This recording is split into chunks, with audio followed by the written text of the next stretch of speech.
The benefits of crying. Crying is often seen as a negative emotion. Indeed, some regard sobbing as a sign of weakness. But when we shed tears, we can be happy, sad, angry, frustrated, and moved. In fact, there's a whole lot more to having a good weep than meets the eye. Crying can benefit both your body and your mind. But how, exactly? Crying detoxifies the body. Tears can detoxify the body in several different ways. For example, reflex tears can flush away debris, like smoke, dust, and grit, from your eyes. And what about those annoying loose eyelashes? Continuous tears. Continuous tears lubricate your eyes and help protect them from infection. They help maintain the function of tear ducts and keep eyes wet enough to be comfortable without overflowing. Emotional tears. The effects of emotional tears are more beneficial than you might think. Tears shed because of an emotional reaction containing stress hormones like cortisol and other toxins. Unless flushed away, these toxins can wreak havoc on the body. Having a good cry therefore reduces overall stress levels. Crying improves mood. Research suggests that along with helping to ease pain, crying, specifically sobbing, may even improve your mood. In fact, indulging in a spot of weeping now and again is seen as a positive way of lifting one's spirits. But how does this work? Crying rallies support. Crying is triggered by a range of feelings, from empathy and surprise to anger and grief. Whatever the reason, opening the floodgates is a way to let those around you know you need support.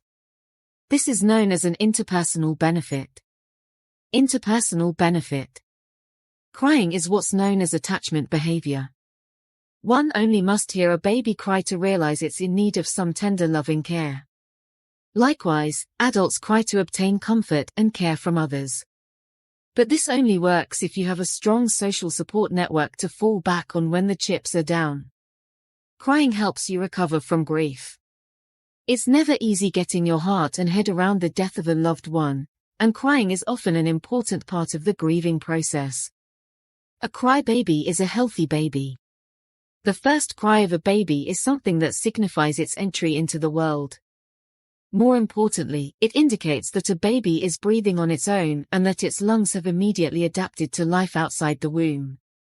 Grown-up tears. Put simply, crying improves communication. Grown-up tears, like vocal sobs, mainly convey the message that they need someone's help. Indeed, it's a positive reaction to a state of helplessness. Crying forges bonds. We communicate with tears. It's a show of emotion and vulnerability. If you trust someone enough to cry around them, then you're demonstrating that you feel close to them. Indeed, crying forges bonds. Share your tears. The act of crying becomes a more complex social function as people get older. Shedding tears in front of somebody can elicit an empathetic response and an emotional connection. But people rarely cry in front of strangers. Instead, tears are shared with those we're closest to. Happy crying helps relax the body. A level of heightened arousal due to positive feelings can lead to crying, so-called tears of joy. Crying occurs during extreme positive emotions indeed, like happiness, wonder, and awe. Emotional and physical workout. Sure, shedding tears can release toxins, as already noted.